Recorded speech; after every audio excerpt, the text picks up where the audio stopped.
Close your eyes. Picture a memory from last week. The grocery store. A conversation. Something ordinary. Now try to picture exactly where you were when you heard about 9/11s. That second memory is clearer, isn't it? More vivid, more detailed, more real. But the truth is, that real memory has more errors in it than the grocery store one, and your brain is hiding that fact from you right now. This is a story about why some memories become permanent, why most of them don't, and what that means about what your brain actually thinks is worth keeping. Most people assume the answer is importance, that you remember 9/11s because it mattered, because it changed the world, because it was historic. That makes sense. It feels obvious. But that's not quite right. And the real answer reveals a system inside your head that has been sorting your life for you, without asking, for as long as you've been alive. Psychologists call it a flashbulb memory. The term was coined in 1977 by two American researchers, Roger Brown and James Kulik, in a paper that changed how scientists thought about memory. They weren't studying trauma. They were studying witnesses, specifically Americans who had lived through the assassination of President John F. Kennedy in 1963. 14 years later, they sat people down and asked one question: where were you when you heard? The answers came back like a script. A woman in Dallas described the phone call from her cousin. A man in Chicago remembered the precise shade of light through his office window. A teacher in Boston described the silence in her classroom, and the way a single student started crying before she even knew why. Brown and Kulik noticed the details weren't just vivid. They were consistent. Across hundreds of people, the same kinds of details kept appearing. The radio playing in the background, the phone ringing, the moment of standing up before the conscious thought of standing. The shock of a world that had been stable 5 minutes before suddenly being unstable. They called these flashbulb memories, not because they were photographs, because they had the same kind of intensity, the same feeling of being there. For decades, this was the accepted explanation. Important events get stored differently. The brain tags them. They get preserved, like a museum exhibit, sealed under glass. But the science has gotten darker, and the story has gotten stranger. In 2021, a team at Boston University did something that made the entire field uncomfortable. They contacted thousands of Americans and asked them to write down, in detail, what they remembered about the morning of September 11, 2001. The same question Brown and Kulik had asked in 1977. Where were you? What were you doing? Who told you? Then they did something nobody had done at that scale. They came back a year later and asked the same people to do it again, and again the year after, and again 5 years later. The results were published in 2022, and they unsettled almost everyone who read them. Within the first year, roughly 30% of the specific details in people's memories had changed. Names were swapped, locations drifted, conversations were invented. People added things that hadn't happened and removed things that had. By the third year, more than 40% of the memory was composed of details that had never been in the original account. And yet almost every participant was absolutely certain their memory was accurate. Some were offended at the suggestion it might not be. This is the part that should disturb you. Not that memory is unreliable. That's been known for over a century. What should disturb you is the gap. The gap between how confident you feel and how wrong you can be, while feeling certain the entire time. A flashbulb memory isn't a record, it's a story.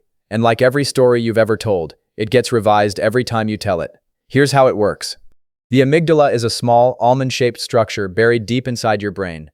Its job is to scan the world for threat. For most of your day, it's quiet. It catalogs mildly important things and moves on: where you parked, what you ate for lunch, the face of the barista who got your order wrong. But when something happens that violates your model of how the world works, the amygdala fires like an alarm. It floods the surrounding tissue with stress hormones: adrenaline, cortisol, norepinephrine, the same chemicals your body uses in a life or death emergency.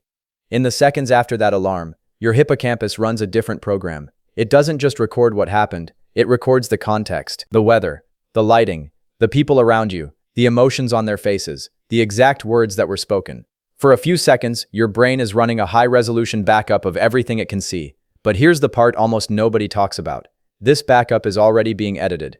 Because while the hippocampus is recording, the amygdala is still firing. And the amygdala does not care about accuracy. It cares about one thing: making sure you never forget this. So the memory that gets saved isn't the memory of what actually happened. It's the memory of how it felt when you realized something was wrong. The shock, the disbelief, the phone dropping, the sound of your own breath. And here's the cruel twist. That feeling of vividness, that certainty, that "I was there" sensation, isn't a signal that the memory is accurate. It's a signal that the amygdala is still working. Even decades later, when you replay the moment in your mind, the vividness is real, the accuracy is not. The grocery store memory from last week, the one that felt thin and gray compared to 9/11s, that memory went through a different process. It was tagged as low priority. It was filed under no threat, no significance, no special retention. It got the standard compression, the standard lossy saving. It lost the weather, it lost the music playing, it kept the barista's face and the awkward silence at checkout. That's why it feels duller, not because it's less real. Because your brain decided it didn't need the high-resolution version. Your brain is constantly making this choice. Every second. It's a triage system. And what you remember is not what happened. It's what your brain decided was worth the storage space. And that decision is almost never about importance. It's about surprise. What was unexpected? What disrupted your prediction of the next moment? In a 2014 study published in the journal Neuron, researchers at the Salk Institute clarified this in a way nobody had seen before. They were studying memory formation in mice, and they found that the brain doesn't tag memories by importance. It tags them by surprise.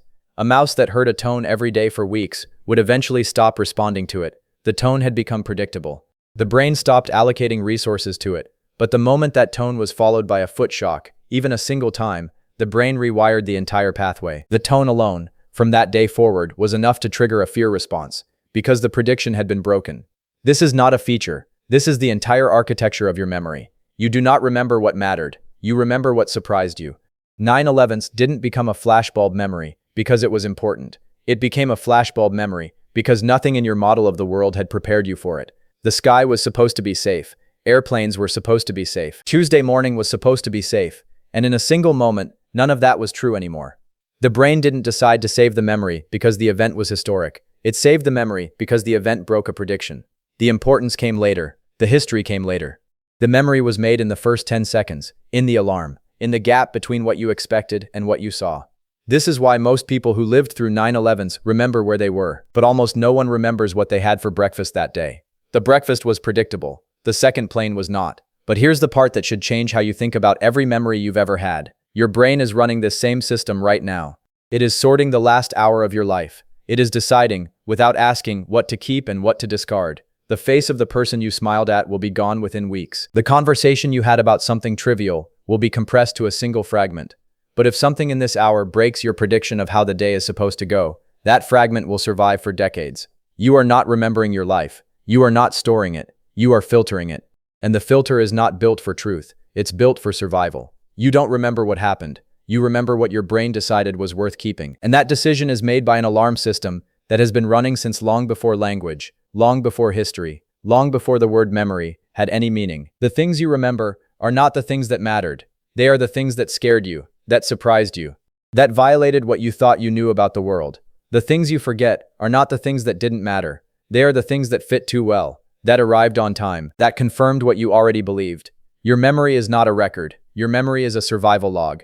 And it has been editing you in real time since the day you were born. Every flashbulb memory you carry is not a gift. It is a scar, made in the first 10 seconds. Sealed by a system that doesn't care whether the details are real, only that you never forget to be afraid.